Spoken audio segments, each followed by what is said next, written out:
Good morning, students. Okay, in continuation with the last chapter, ठीक है, last topic I mean to say permutation. Okay, तो आज का जो टॉपिक है वो है सर्कुलर परमुटेशन। सर्कुलर परमुटेशन का मतलब क्या है? जब पकड़ लो हम लोग बैठे हैं आपस में एक सर्कुलर अरेंजमेंट में, ठीक है। सपोज, हाँ, साइकिल में बैठा है। सपोज तुम्हारा पेरेंट्स यहाँ पे बैठा है, तुम्हारा मम्मी पकड़ लो, this is a mom, this is your dad, this is you, okay, this is you, this is your say suppose sister, ठीक है। तो इस टाइप ऑफ केसेस में तुम्हारा क्या हो जाता है, सर्कुलर आ जाता है। बिकॉज एक सर्कल में बैठे हुए हैं, पकड़ लो खाने बैठे हुए हैं, तो कितने तरीके से वो लोग बैठ सकते हैं, राइट। तो जैसे तुम्हारा अभी पकड़ लो, this is you can see, यहाँ पे तुम्हारा बहन है इस साइड पे, इस साइड में पापा है। तो क्या हो सकता है, तुम्हारा पोजीशन तुम मम्मी के साथ चेंज कर सकते हो, राइट। तो मम्मी यहाँ पे आ सकता है, तुम यहाँ पे जा सकते हो, तो ये एक अरेंजमेंट हो सकता है। तुम्हारा पापा इस साइड में आ सकता है, तो ये एक अरेंजमेंट हो सकता है। तो टोटल कितने सारे अरेंजमेंट हो सकते हैं, ठीक है। तो वो हो जाएगा आपका, ये टॉपिक हो जाएगा सर्कुलर परमुटेशन का, ठीक है। तो अभी तो सर्कुलर परमुटेशन में देखो, the number of circular permutation of n different objects, अगर एन मतलब अलग अलग एन ऑब्जेक्ट्स है, is given by factorial n-1। तो अभी यहाँ पर टोटल कितने ऑब्जेक्ट्स है, आपका मम्मी है, पापा है, तुम हो एंड तुम्हारी बहन, तो 4 जन है। तो इसके लिए कितने तरीके से आप लोग बैठ सकते हो, तो फैक्टोरियल n की जगह पे 4 हो जाएगा, तो फैक्टोरियल 4-1। तो फैक्टोरियल 4-1 कितना हो जाएगा, 4-1 फैक्टोरियल 4-1 कितना हो जाएगा, फैक्टोरियल 3, ठीक है ना। तो फैक्टोरियल 3 का वैल्यू कितना हो जाएगा, तो 3 × 2 × 1, तो 3 × 2 = 6। तो 6 तरीके से अरेंज हो सकता है, ठीक है। Okay, now when clockwise and anti-clockwise arrangements are not different, then number of circular permutation of n different objects or things is factorial n-1/2। अगर क्लॉकवाइज और एंटी क्लॉकवाइज का कोई मैटर नहीं करता है, वह उससे कुछ फ़र्क नहीं पड़ता है, उस टाइम पे तुम्हारा total number of circular permutation क्या हो जाएगा, फैक्टोरियल n-1/2। तो इस टाइप का क्वेश्चन हम लोग जनरली करते हैं जब नेकलेस वाला क्वेश्चन आ जाता है। नेकलेस, गला में पकड़ लो, नेकलेस को लगाया, जो आपने देखा होगा बीड्स लगा हुआ है, राइट, अलग अलग कलर का लगा हुआ है, तो वो कितने तरीके से अरेंज हो सकता है।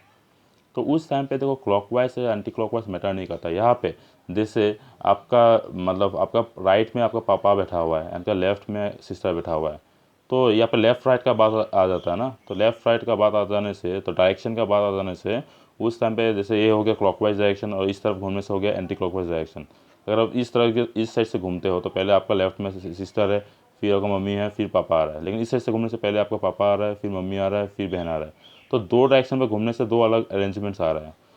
लेकिन जहाँ पे वो मैटर नहीं करता है, तो यहाँ पे वही लिखा हूँ, when clockwise and anti clockwise arrangements are not different, वो दोनों अलग मतलब सेम है।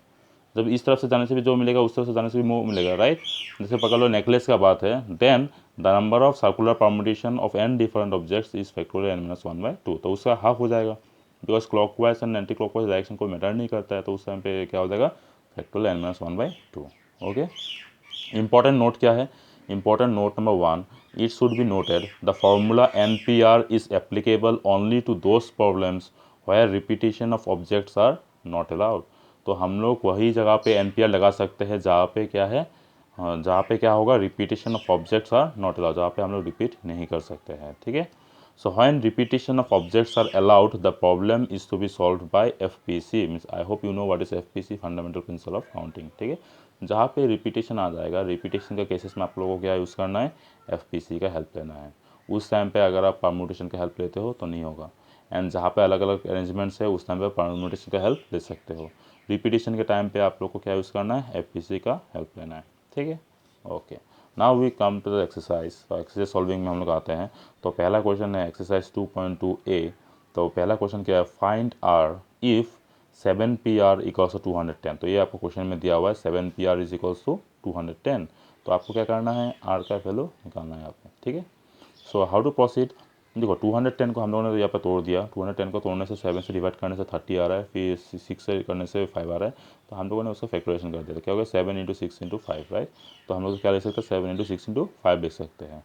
नाउ 7PR तो यहाँ पे है लेफ्ट हैंड साइड पे, इक्वल्स टू 765 हम लोगों ने लिखा, 7 × 6 × 5 इंटू, मैंने क्या कर दिया, 4 फैक्टोरियल से मल्टीप्लाई कर दिया, अगेन डिवाइड बाय 4 फैक्टोरियल कर दिया। तो आई होप यू नो इससे कुछ फर्क पड़ने वाला नहीं है। मैंने 4 फैक्टोरियल से मल्टीप्लाई किया एंड अगेन 4 फैक्टोरियल से डिवाइड भी किया है। नाउ अगर तुम देखते हो ऊपर में, तो 7 × 6 × 5 × 4 फैक्टोरियल का मतलब क्या है, 4 इंटू 3 इंटू 2 इंटू 1, तो अल्टीमेटली 7 से लेके 1 तक जा रहा है, मतलब 7 फैक्टोरियल हो जा रहा है। क्या हो जा रहा है, 7 फैक्टोरियल हो जा रहा है ऊपर में। तो ये बन गया आपका 7 फैक्टोरियल, ये 7 फैक्टोरियल बन गया। एंड नीचे में 4 फैक्टोरियल था, तो 4 फैक्टोरियल मैंने लिख लिया। नाउ 7 फैक्टोरियल बाई 4 फैक्टोरियल, उसकी जगह पे हम लोग क्या लिख सकता है 7p3 लिख सकता है, 7p3 लिख सकता है। क्यों 7p3, if you know the formula, 7p3 का मतलब क्या, एन पी आर क्या था आपका, एन पी आर क्या था, n P r equals to n factorial by n minus r factorial, right, n factorial by n minus r factorial, ठीक है ना। ये था आपका मतलब एन पी आर का फॉर्मूला। तो 7p3 क्या होगा, 7 factorial divided by 7 minus 4 factorial, तो देखा कि नहीं। तो इसके बदले हम लोग क्या ले सकते हैं, 7p3 ले सकता है।